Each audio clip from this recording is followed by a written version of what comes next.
Paz do Senhor, queridos, mais uma vez.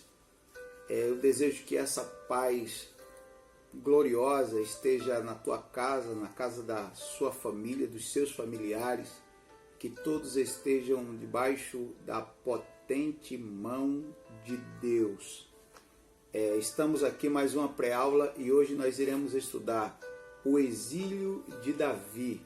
Então essa que é a lição de número 8, traz algumas verdades que nós queremos de forma compacta e sucinta trazer para reflexão nessa nossa pré-aula.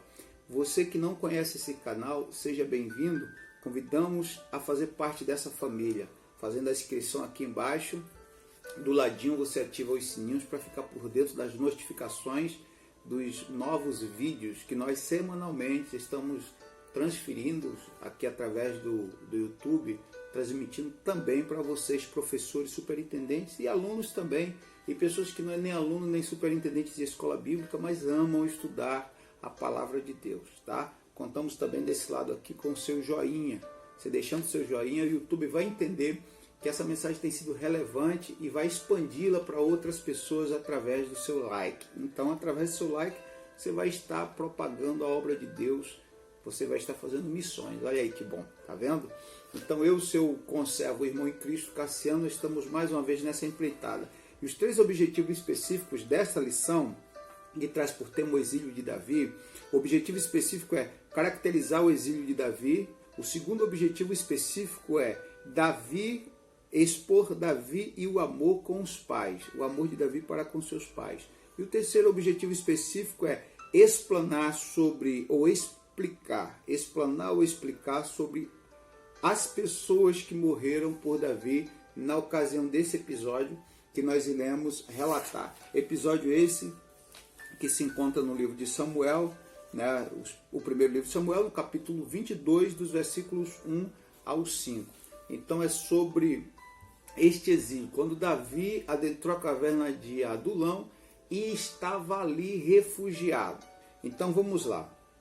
Adulão, que significa, é símbolo de refúgio, e na verdade a palavra Adulão quer dizer refúgio, aparece 9 vezes na Bíblia, começando de Gênesis até Miqueias. Então essa palavra que aparece 9 vezes na Bíblia refere-se a refúgio, e era um nome muito sugestivo àquela ocasião, onde Davi se refugiou em Adulão. Para se conhecer melhor a história, Davi no capítulo 17, ele matou Golias, ele venceu o gigante. Aí a Bíblia mostra já no capítulo 18 de 1 Samuel, Davi sendo convidado a morar no palácio. Como uma pessoa agora famosa, ele deixou de ser um pequeno pastor do anonimato a uma celebridade nacional, ao matador de gigantes. Então quando ele foi morar no palácio, lá ele foi promovido a capitão do exército de Israel, capitão da guarda real. Sendo ele capitão da guarda real, quando o exército saía para a batalha sob o comando de Davi, todas as vezes o exército era vitorioso. Então automaticamente a fama de Davi se expandiu, de maneiras que quando ele voltava das suas batalhas, as mulheres cantavam que Saul matou milhares e Davi matou dezenas de milhares. Ou seja, Davi passou a ser, na boca do povo, passou a ser, no conceito popular, um homem que valia 10 vezes mais do que o próprio rei. Isso, chegando aos ouvidos e aos olhos do rei, fez com que o rei Saul tivesse uma inveja muito grande de Davi, sendo que Davi já tinha uma amizade, já era muito amigo do filho do rei, do príncipe Jonatas. Então, como ele era muito amigo de Jonatas, ele encontrou no palácio alguém com quem ele podia conversar, um amigo que podia o proteger. Então Saul levantou-se com grande ira contra Davi, muita inveja de Davi, mas Davi era protegido pelo seu amigo Jonatas. E Saul, ele tinha tanto ódio, tanta inveja de Davi, que dentro daquele acordo, se você viu a lição passada, ele fez a promessa de 3 recompensas para quem matasse o gigante. Dentre elas era casar com a sua filha, seria a filha mais velha. Mas em vez da filha mais velha, o texto sagrado diz o seguinte, aqui no capítulo 18 de 1 Samuel, versículo 19, diz assim: sucedeu, porém, que ao tempo que Merabe, filha de Saul, deveria ser dada a Davi, ela foi dada por mulher a Adriel, o Neolatita. Então esse Adriel, que era um dos soldados do exército, acabou casando com a filha de Saul, prometida a Davi, a Merabe. E aí, estrategicamente, Saul deu Mical a Davi. A grande questão, Davi não esperava Mical. Davi esperava casar-se com Merabe. Então Saul, ele percebeu que Davi seria uma grande ameaça para o seu trono. Outro dia, ele lançou uma lança, né? Ele endemoniado, louco, ele era um homem cheio de algumas loucuras, lançou uma lança contra Davi. Davi tocando harpa, teve que se desviar daquela lança, né, e fugir. Então, quando Saul empreendeu perseguição contra a vida de Davi, colocando a vida daquele moço em apuros, o que Davi fez? De início, a Bíblia diz o seguinte, que ele, ajudado por Mical e também por Jonatas, ele conseguiu fugir. Ele procurou abrigo no rei, buscando a ajuda do rei de Gate, o rei Aquis. E a Bíblia diz aqui nesse contexto, no capítulo 21 de 1 Samuel, os versículos de 10 ao 15, o que contextualiza a lição de hoje, que quando ele chegou lá, na região de Gate, o rei Aquis o recebeu. Os súditos do rei falaram: olha, é esse Davi aí que as pessoas falam que Saul matou 1000, Davi matou 10 milhares. Então até aquela musiquinha, aquela canção, chegou aos ouvidos do rei. E as pessoas ali, os súditos, fizeram com que o rei entendesse que Davi era uma ameaça até para eles. Aí o rei mandou chamar Davi para possivelmente o prender ou matar. Davi, naquela ocasião, no texto que nós acabamos de falar, se fez de louco, babando, espumando, como se estivesse tendo ataque epiléptico. O rei mandou tirarem Davi da presença dele, dizendo que Davi era um maluco, era um louco. E aí Davi aproveitou aquela ocasião para fugir e fugiu para Adulão, para a caverna de Adulão. E é agora que começa a adentrar a nossa lição. Aquele lugar era próximo de Elá, aonde ele havia matado o gigante, ou seja, 4 quilômetros e pouco, 4 quilômetros e meio mais ou menos, menos de 5 quilômetros de Elá. Então, dentro desse perímetro, dessa distância, a fama de Davi já era muito grande. Ele estava em um lugar onde as pessoas o conheciam e o reconheciam. Só que ele saiu do palácio para a caverna. Imagina só as contradições. Saiu de detrás das ovelhas, da malhada, para o palácio. E do palácio, em vez de ele crescer, ele foi para a caverna como refugiado. E a caverna era o lugar de exilado. O que seria um exílio? O exílio, em suma, é uma fuga forçada. Quando você vê um exilado de outro país, por exemplo, no nosso país, no Brasil, é porque ele é um foragido forçado. Ele foi forçado a fugir. A mesma coisa foi Davi. Foi forçado a fugir. E qual o lugar que ele procurou? Caverna de Adulão, ou seja, caverna de refúgio. Eu anotei algumas preciosidades aqui que é bom adentrarmos. Que aquela caverna, ela nos dá algumas lições. Primeiro, Davi saiu do palácio para a caverna. De pastorzinho a uma celebridade nacional. E dessa celebridade nacional agora a um refugiado. Só que a caverna era um lugar de foragidos, pessoas procuradas pela justiça, homens ameaçados de morte. E Davi se tornou como um deles. Foi uma fase de vales, ou seja, um homem que estava no palácio agora estava nas cavernas. Um homem que estava no monte agora estava nos vales. Então isso é bom acionar os seus alunos. Todos nós passamos por dificuldades. 1 Coríntios, capítulo 10, versículo 13 diz: não sobreveio a vós tentação senão humana, mas fiel é Deus que não vos deixará ser tentado acima do que podeis. Antes, com a tentação, Deus dará o escape para que possais suportar. Então essa verdade nós entendemos que nós não vamos passar por situações as quais nós não temos capacidade ou forças para atravessar, ok? Deus dá a cruz de cada um conforme a sua força ou a sua capacidade de carregá-la.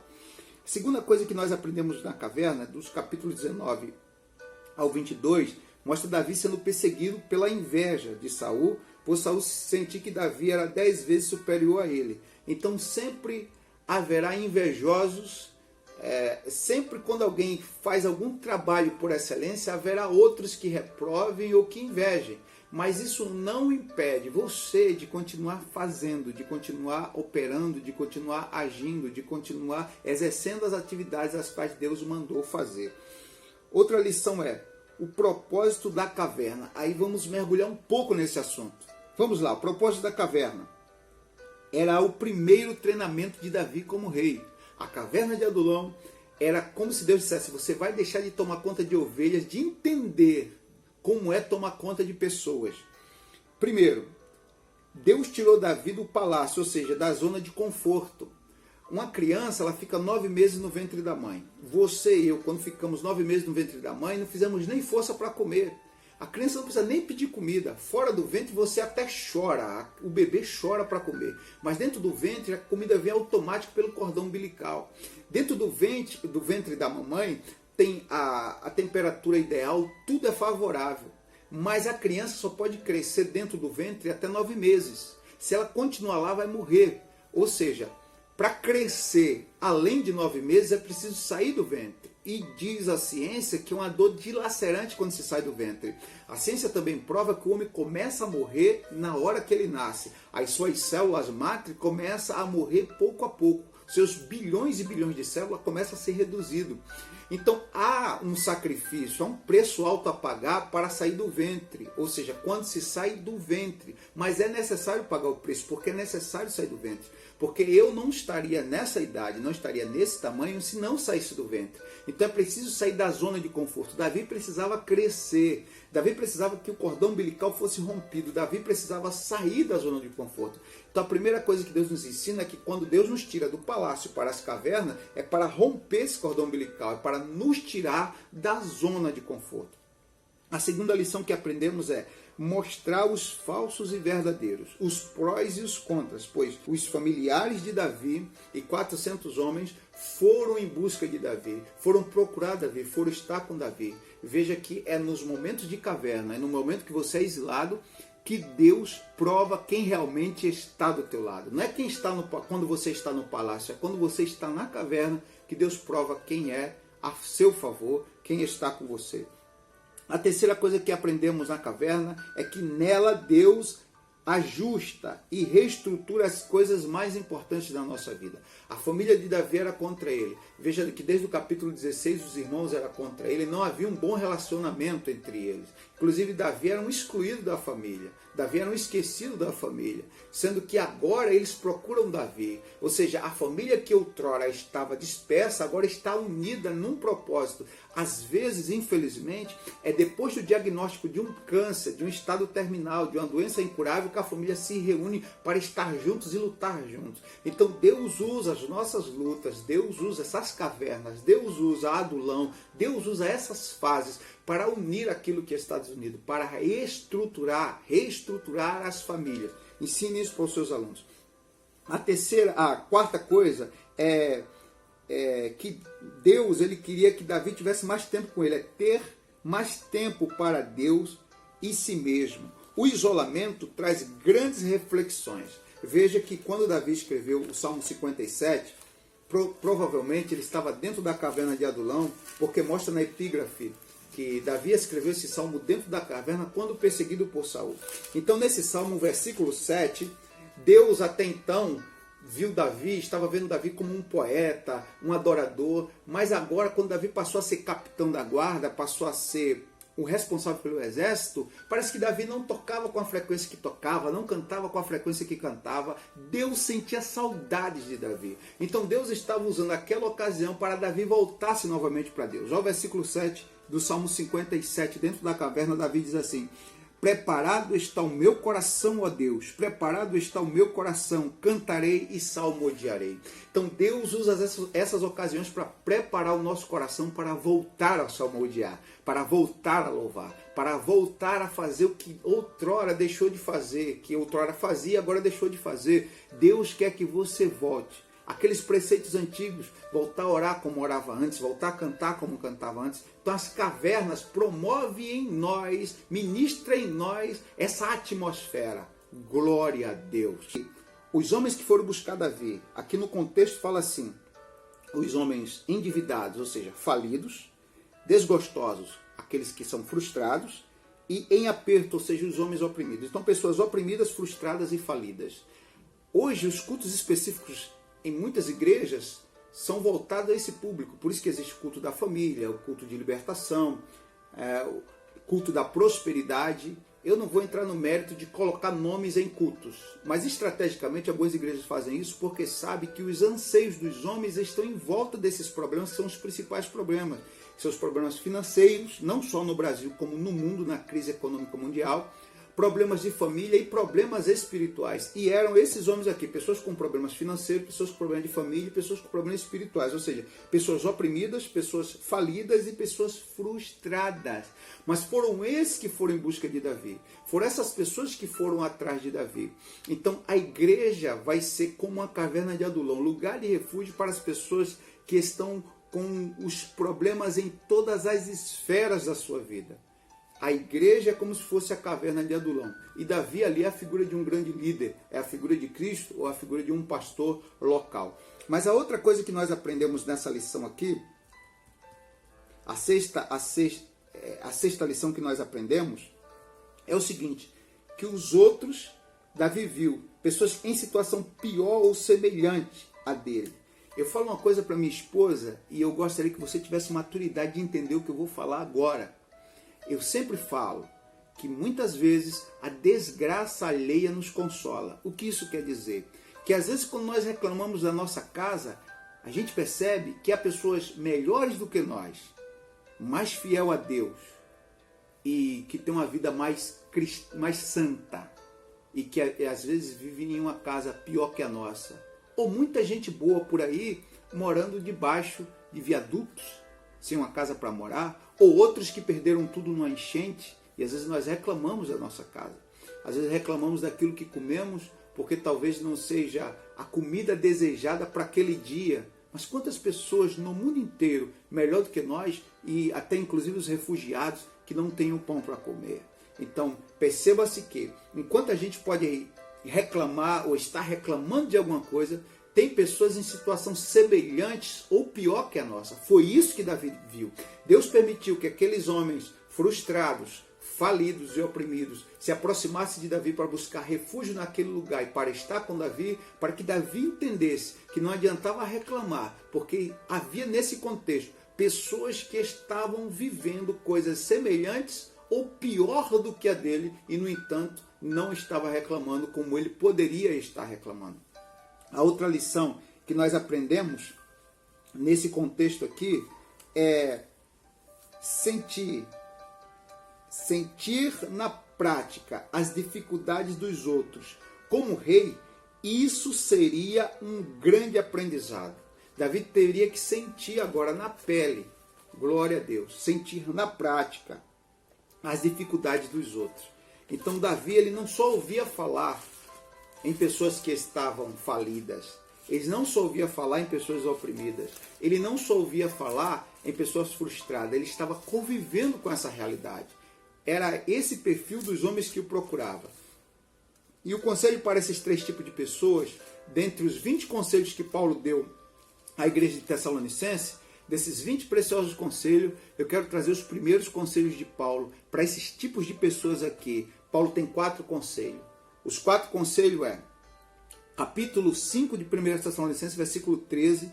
Aproveite para os seus alunos e transmita essa mensagem. Versículo 13 diz assim, e que os tenhais, ou seja, os que presidem no seu. Vou ler o versículo 2 para você entender.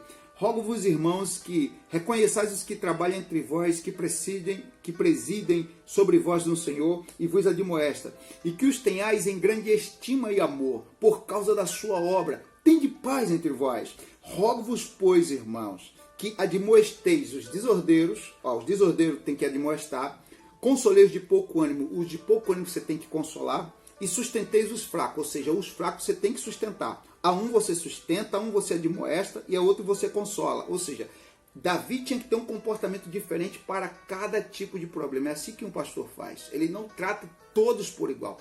Ele trata por igual em sentido de valor. Todos têm o mesmo valor. Agora, no sentido de problema, tem que tratar cada um conforme o seu problema particular. E Davi dá o quarto conselho, que diz, além de admoestar uns, além de consolar outros, além de levantar o ânimo de outro, você tem que ter paciência para com todos. A Bíblia diz assim, e sejais paciente para com todos. Então, com todos esses três, o quarto conselho é, tenha paciência. Tenha paciência. Davi teve paciência de saber que os piores homens o procurou, mas que ele faria daqueles piores o melhor exército que poderia lutar ao seu lado. E o outro conselho, e aliás, o outro aprendizado que nós entendemos aqui, é que a igreja, aquela igreja era a igreja dos excluídos, um exército de ovelhas governada por um leão. Aquilo era como ovelhas frágeis, né? Homens que não tinham habilidade com o exército, não entendia nada de guerra, armas bélicas, nada disso, mas Davi os preparou como grandes soldados. Ou seja, Davi, que era um leão, né? Fez daqueles homens, que eram um exército de ovelha, um exército de leão. Eram ovelhas com espírito de leão. Então, isso é muito interessante, né? Provérbios 27, 17 fala a respeito disso, né? Que assim como um ferro afia o ferro, assim o homem é o seu amigo. Ou seja, nessa vida, você só tem duas opções, ou influencia ou é influenciado. Davi, nesse caso, ele influenciou os homens a serem guerreiros. Ele fez com que aqueles 400 homens, que eram tidos como os excluídos, eram como nada, fizeram dele grandes valentes.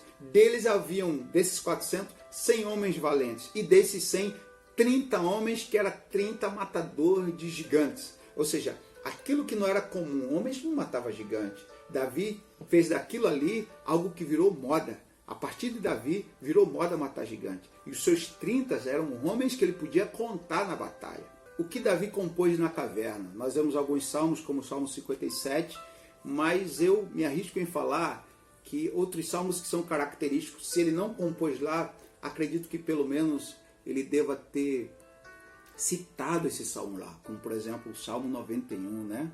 Aquele que habita no esconderijo do Altíssimo, a sombra do Onipotente descansará. Ali era o esconderijo dele.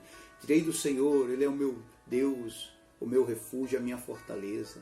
Então, esses salmos aí são característicos para ocasiões como essa. Outro salmo que eu imagino aqueles homens fazendo um culto com Davi, e Davi citando para eles, ou recitando o Salmo 46. Esse aí, eu tenho certeza que Davi, ele mencionava esse salmo ali. Deus é nosso refúgio, porque Adulão é refúgio. Mas ele sabia que o refúgio não era aquela caverna era apenas um símbolo.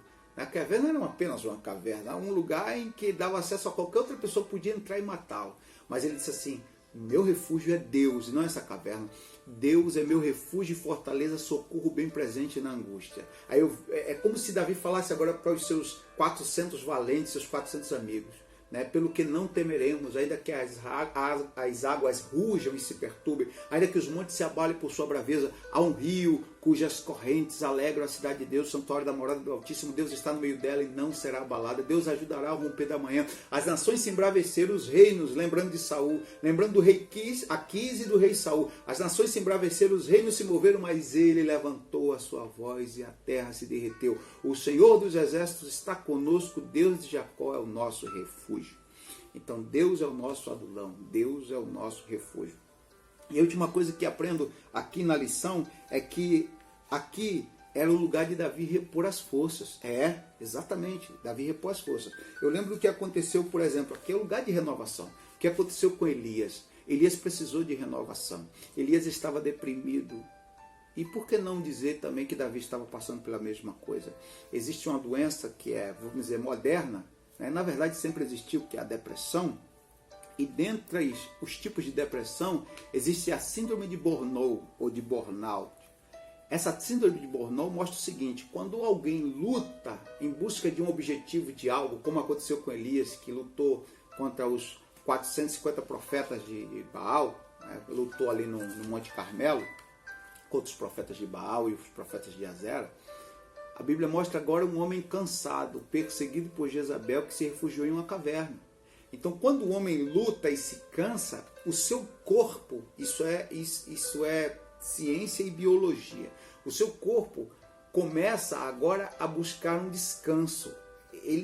O cérebro ele começa a travar psicologicamente. Ele trava algumas funções. Trava, e não é travar o corpo do homem, mas trava a forma do homem pensar no seu bem-estar. O homem começa agora a sentir vontade de dormir. Ele começa a se sentir fraco, cansado mentalmente. E isso é princípio de uma depressão. Na verdade, é uma reação do corpo, uma reação biológica do corpo pedindo um descanso para repor as energias gastas naquele embate. Isso é a síndrome de burnout. Então Deus, quando tratou de Elias, Deus fez como um psicólogo por excelência. Colocou Elias no lugar isolado. Depois de colocar Elias no lugar isolado, Deus deu a nutrição exata para Elias. Quais são a nutrição exata? Carboidrato, pão, proteína, carne e minerais, água. Olha que Deus lindo.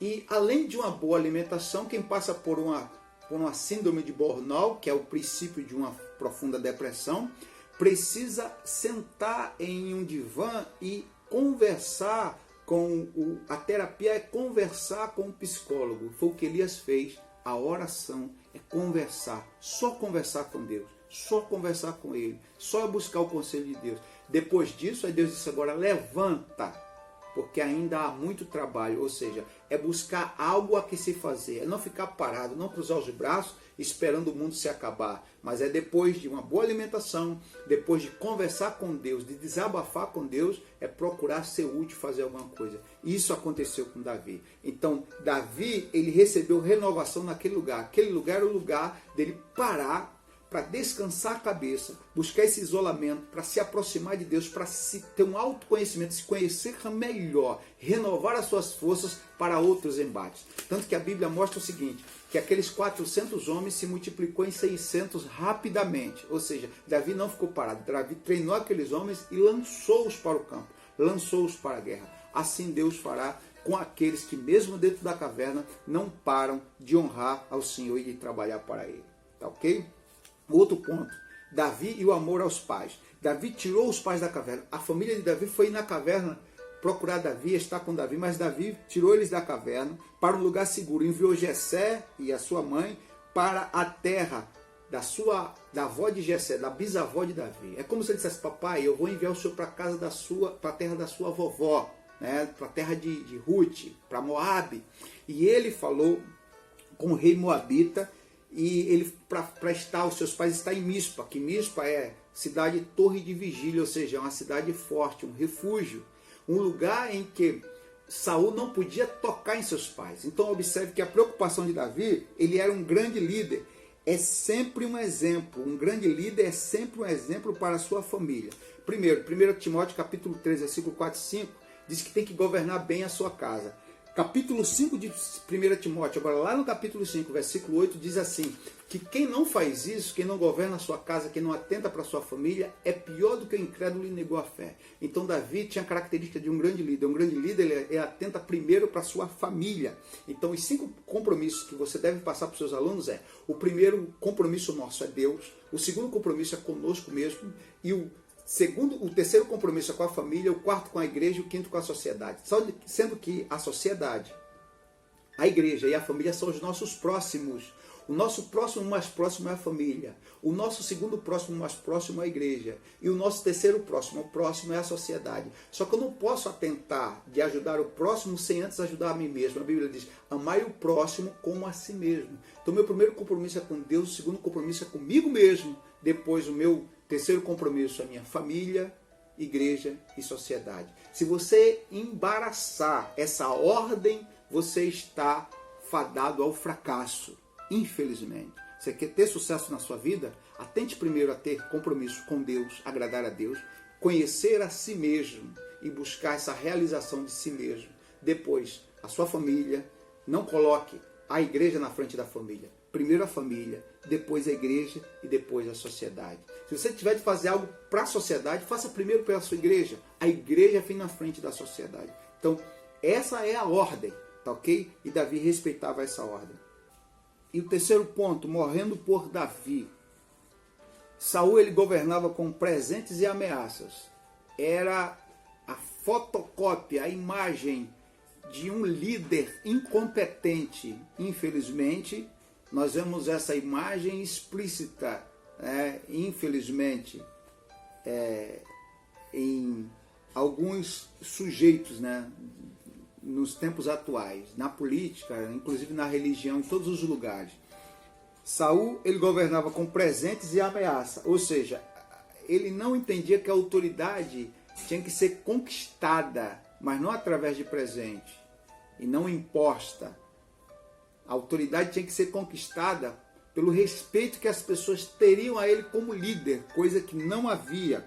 Então Saul, ele agia com autoritarismo. Autoridade e autoritarismo não é a mesma coisa. O que vemos, infelizmente, inclusive em parte das nossas igrejas, é homens que dão a ordem como se estivessem falando com seus súditos, como se fossem senhores de engenho e a igreja os seus escravos. Sendo que todos que trabalham na igreja, inclusive pastores, inclusive presbíteros, nós temos que ter o mínimo de respeito por aqueles que estão debaixo da nossa liderança, porque todos são voluntários. Ei, pastorzão, você é o único que é assalariado da igreja. Você é servo da igreja. Eles não são funcionários da igreja. Com exceção daqueles que são funcionários da igreja, tem igrejas que têm funcionários como vigilante, tem pessoal que opera som, que é assalariado, é diferente. Esses aí, não só as suas competências, como a exigência da igreja tem que ser uma exigência tal como as empresas exigem. É normal, ok? Mas para aqueles que só fazem parte do rebanho, você não pode impor algo que as pessoas não queiram fazer. Você tem que conquistar a confiança das pessoas, ensiná-las, mostrá-las o que deve ser feito conforme a Bíblia ensina. Saul não, Saul tentava impor. Saul era cheio de autoritarismo, já Davi não. Davi ele agia com autoridade. A Bíblia mostra que na ocasião do capítulo 14 de Mateus, quando Jesus multiplicou 5 pães e 2 peixes, o povo, versículo 13, 14, 15, principalmente versículo 13 e versículo 15, lá do capítulo 14 de Mateus, o povo saiu do deserto, o povo saiu da cidade para acompanhar Jesus pelo deserto. Só um grande líder é capaz de fazer com que as pessoas saiam do conforto do seu lar, da sua casa, da região urbana, para ir para a região desértica, só para ouvir os ensinamentos de Jesus. As pessoas passaram por um momento, inclusive, de escassez. A Bíblia diz que o tempo passou e Jesus percebeu que eles estavam com fome. Que se eles voltassem para casa da forma que estavam, com fome, a jornada era tão longa que eles podiam perecer no caminho, desmaiar de fome no caminho. Imagina as pessoas abrir mão do seu conforto, de estar na sua casa, para ir no deserto em busca de uma palavra, de estar com alguém. Sabe por quê? Porque essa pessoa tem a liderança perfeita. Então Jesus é o símbolo disso, de alguém que consegue prender a atenção das pessoas, trazer as presenças das pessoas sem presente e sem imposição, mas conquistá-la por aquilo que ele é em sua essência, um grande líder, tal como Jesus era assim Davi. Então a Bíblia mostra o seguinte, que Aimeleque, ele foi assassinado com mais 84 sacerdotes, ou seja, 85 sacerdotes foram assassinados por Doeg. Doeg, que na verdade Saul, ele obteve a notícia pelo próprio Aimeleque de que Davi, ele havia sido, Davi estava buscando um refúgio, ajuda, e adentrou no santuário, e Aimeleque lhe deu comida, lhe deu abrigo, e inclusive lhe deu a espada de Golias. E essas notícias, essas informações chegou até Saul por intermédio de Doeg. Doeg foi como um fofoqueiro, falou tudo. Saul convocou, como era representante de 2 sacerdotes, para se explicar. Aimeleque não sabia dessa briga de família. Então Aimeleque disse, eu recebi o teu genro como teu genro, representando o rei. E realmente lhe dei abrigo, lhe ajudei, lhe amparei, lhe dei inclusive a espada de Golias. E aí Saul, cheio de fúria, mandou com que os seus soldados matassem todos os sacerdotes por conta dessa ocasião. Os soldados temerosos não fizeram isso, Só que Saul encontrou em um dos seus capatazes, naquele que era o capataz responsável pelos seus pastores, era o chefe dos seus pastores, né, o Doeg, que era um doente, e Doeg buscando prestígio, né, buscando agradar ao rei, para ter futuramente, sabendo que o rei era um homem que gostava de dar presentes, de agradar aqueles que faziam os seus favores, porque o líder que adora bajulador é assim. Só existe bajulador porque tal líder rodeia os seus bajuladores de presentes, de cargos, de prestígios. Então, tais homens se submetem, se vendem a esse nível, infelizmente. Doeg fez a mesma coisa. Doeg foi e matou aqueles 85 sacerdotes, sem dó e sem piedade. E a Bíblia mostra aqui que Abiatar, que era filho de Aimeleque, ele escapa com um éfode, ou seja, um avental sacerdotal. E algumas coisas eu anoto sobre esse avental. Primeiro, o éfode, que era a bata. Abiatar, ele foge com o éfode na mão. Capítulo 23 de 1 Samuel, versículo 6.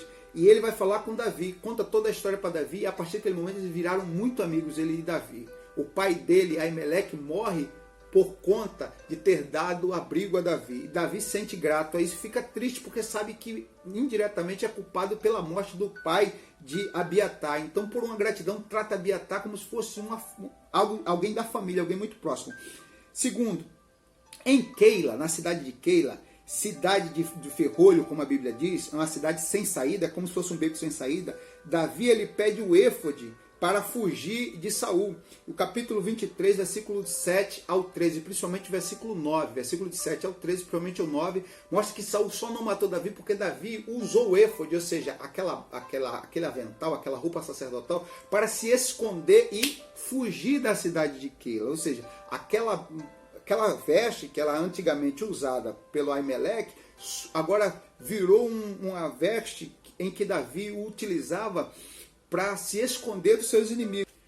A terceira coisa, não menos importante, é que Abiatar traz o éfode para Davi para perseguir os amalequitas após eles terem saqueado Ziglag. Quando eles saquearam a cidade de Ziglag, Davi, no capítulo 30, versículo 7, a Bíblia mostra que Davi agora pede novamente o éfode para perseguir aqueles homens, ou seja, disfarçado foi perseguir aqueles homens. Não sei pormenores, né, com detalhes, como foi, mas a Bíblia mostra lá no capítulo 30 de 1 Samuel. E eles foram, inclusive, os valentes choraram, todos choraram, porque a cidade estava destruída. Na ausência dos valentes de Davi, os amalequitas entraram em Ziglag e levaram até 2 mulheres de Davi cativas. E foi uma tristeza muito grande, e ele acabou indo em busca dos amalequitas para vingar, e foi o que aconteceu. E o que eu quero dar ênfase aqui é que ele usou esse éfode novamente. E parece que ele não devolveu mais esse éfode, né, a essa veste sacerdotal. Ele não devolveu mais. Que mostra aqui, ó, Davi aparece vestido jubilando diante da arca. 2 Samuel, capítulo 6, versículo 14. 2 Crônicas, capítulo 15, versículo 27. A Bíblia mostra o seguinte, que Davi ele estava vestido com esse éfode, ou com o éfode, que eu acredito que tenha sido esse, e estava agora jubilando diante da arca. Isso muitos anos depois, né? Quando ele assumiu o reinado, ele estava feliz com esse éfode. Então eu quero deixar aqui Isaías capítulo 61, verso 3. É como se fosse uma profecia. Diz assim, ó: a ordenar acerca dos tristes de Sião, que se lhes dê ornamento por cinza, óleo de gozo por tristeza, veste de louvor por espírito angustiado, a fim de que clamem árvores de justiça, plantação do Senhor, para que ele seja glorificado. Ou seja, Isaías diz nesse texto que Deus mudaria as vestes de luto por vestes festivas. Foi o que aconteceu aqui. Esse éfode, que era a veste de Aimeleque, que era a veste do seu amigo que lhe deu abrigo, que morreu por ter ajudado Davi, aquelas vestes que era símbolo de luto, agora se tornou símbolo de alegria. Davi usou as mesmas vestes para jubilar, para celebrar a presença do Senhor. Assim Deus fará na nossa vida. Independente do que o inimigo tem feito, nos momentos em que você estiver na caverna, no momento que você estiver em Adulão, independente do que tenha acontecido, os teus lutos, Deus converterá em momentos de celebração e de alegria. Acredite nisso. Passe isso para os seus alunos. E você, de repente, que não é superintendente, não é professor, mas entrou nesse canal, de repente, por um acaso, não sabe que foi o Espírito de Deus que trouxe você aqui para entender essas lições. Deus vai te tirar de Adulão, da caverna, vai transformar as tuas histórias de luto em triunfos. Quem olhar para as suas cicatrizes vai entender por que é que você tem esse troféu, tá? E para terminar, Doeg, seu nome significa ansioso ou medroso. Então ele, além de ter matado os 85 sacerdotes, ele entra na cidade de Nob, mata jovens, ancião, criança, gado, mata todo mundo. Era um homem perverso. Eu não sei qual é o fim preciso de Doeg. A Bíblia fala do nome dele, acho que por 5 vezes apenas. Mas assim, ele era um símbolo do mal. Mas ele, mesmo com as suas maldades, é o que o diabo faz, matar, roubar e destruir. Mesmo com as maldades, Doeg não esperava que estivesse agora promovendo algo muito importante. Ele uniu 2 homens, Abiatar e Davi, se transformaram em grandes amigos.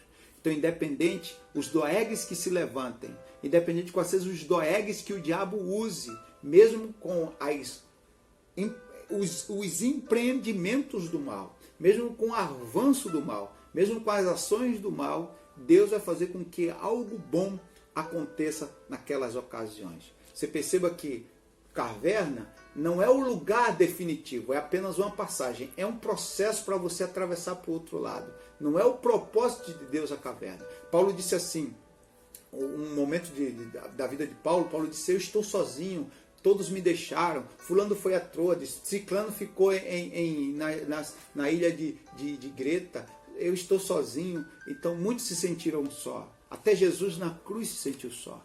Mas eu quero te dizer o seguinte, independente que você esteja só, isolado, ou que se sinta em Adulão, saiba que é um momento em que Deus está te ensinando alguma coisa e foi preciso você sair deste palácio, sair do lugar de conforto, sair deste útero onde você estava com o seu crescimento limitado para que você crescesse de verdade. E a caverna que te faz crescer. Quando nós nos refugiamos, nós nos escondemos, nós damos um passo atrás, é bem verdade. Mas entenda que, quando você puxa, a Bíblia nos compara com uma flecha aguda nas mãos do valente. Quando uma flecha é puxada para trás, quanto mais você tensiona ela, traçando-a, né? E essa tração, buscando-a para trás, quando você solta, mais longe ela vai.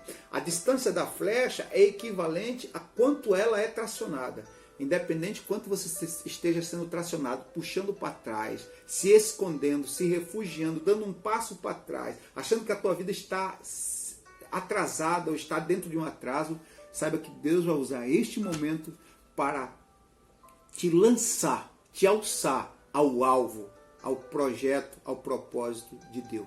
Vai se cumprir conforme Deus te prometeu. Deus te abençoe. Essa foi a nossa pré-aula. Você que não é inscrito, se inscreva aqui no canal, tá? Desse lado, deixe seu like e eu peço que o Senhor te abençoe e compartilhe esse vídeo nas redes sociais, compartilhe esse vídeo no seu Facebook, compartilhe esse vídeo nos grupos de WhatsApp, enfim, faça a divulgação desta obra. Deus te abençoe, um forte abraço, até a próxima, querendo Deus, fica na paz.